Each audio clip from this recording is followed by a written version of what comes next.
Can we do Mailbag? Mailbag. I can't see you. Either What I've got. Oh, there you are. Thank God. Oh. We're having a day, are we? Oh, shutting Sie up, bitte. Oh, that's good. No, it's not, but it'll have to go for now. Episode 82, the day the podcast died. Yes. Chris Combs, no relation. Hang on. You. All right, I'm good. Okay. And it did die that day. Oh, my goodness. Yeah. Historians even now are writing the story for history books. When was the last time we had a giggling fit like that on the air? On the air? Yeah. It's only happened a few times where on the air, it's only happened once or twice. Yeah.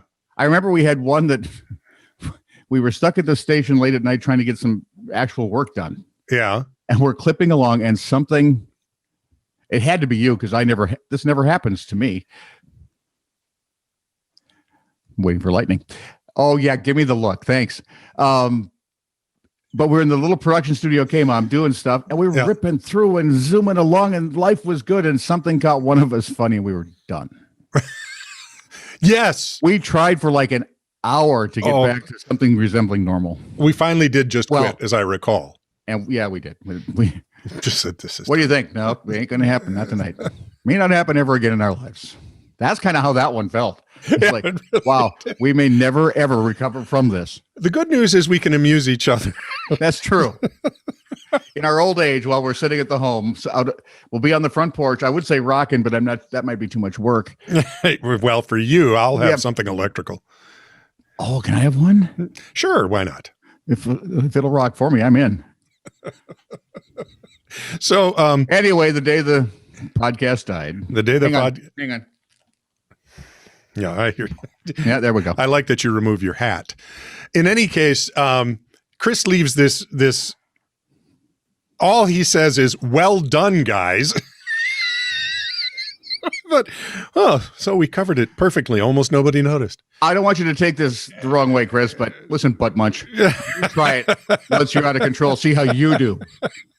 So then, I don't care if you make pretty rings. I really don't. Yeah. You try this one. Try making a ring when you're laughing and tears are coming out of your eyes and your brain is going, my whole life is ending. Go ahead, try it. Just try it. So he says to me, he calls me up. He leaves the message. He calls me. You gave me your phone number? Well, yeah. How the hell bright are you? I think my sister Sue gave it to him. Sue. At least I'm throwing her under the bus for now.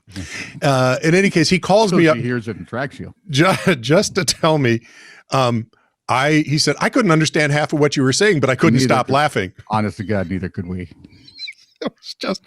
It just kept getting worse. There was no place we could go. Inside baseball, I don't listen back to stuff I do. Yeah, you don't. I mean, commercial things, yes, but for shows I do, it's not like, hey, I've done a show. I should listen back and see how that went. Yeah. And I don't. Yeah, you never really have. And when you have laughing fits going on, the weird part is after a while, you don't remember the details of the laughing fit.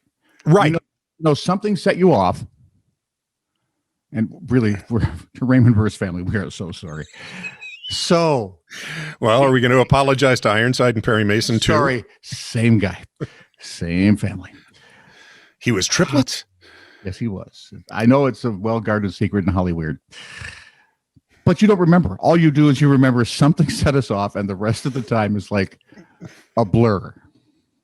I have listened to that one several times. I've listened to that 3 times, and I still can't tell half the things we're saying. But I know what we were talking about, which was enough to just keep me laughing. And then I see the first time I listened to it, I thought, this can't be right. And then it hits that part, and I go, oh, no, I bet I'm laughing. Yeah. So I listened to it a second time and determined not to laugh.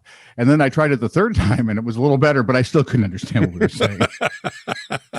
So in episode 85, Chris checks in, no relation. We weren't laughing again, were we? No. Thank you, Jesus. And really, it was kind of apropos of nothing. He just said, I realized today that I come to you two for my news. Oh, dude, we're sorry. Because the stuff coming out of Washington is too unbelievable to be true. Copy that. So this is true, really news, slightly better than what comes out of Washington. Hey, there's a cell line. Sponsors will line up for that. Yeah, episode 87, and I'm trying to. I can't wait till we get to 99 because I loved her. It was She's one of my first big crushes. She and Batgirl, but don't let that get around. we had a Lost in Translation. We had Is It Really a Bargain? Oh, the lady who found cocaine in her bargain from Cat Behavior and Cognition. Oh yeah, That sort of stuff. Bad psychiatrist. Who do? Yeah, he said two things. Do cat cafes have Wi-Fi? Yes. And he made some reference to the blow-up ducks that were such a big deal. Were those exploding ducks? Tell me they were exploding ducks. Well, no, they were detonated ducks, remember? That was it. What were they eating? They were eating something left behind by some military exercises, and they were eating something that combined with the water in their gut, and they detonated. And so we got, now Chris is suggesting come episode 88, blow up cat. And I just don't want to go down that road anymore. It's just, blow up stuffed cat might be, there are too many cat lovers out there. Remind me sometime soon we have to talk about blow up things. I will. It'll be sad. Maybe.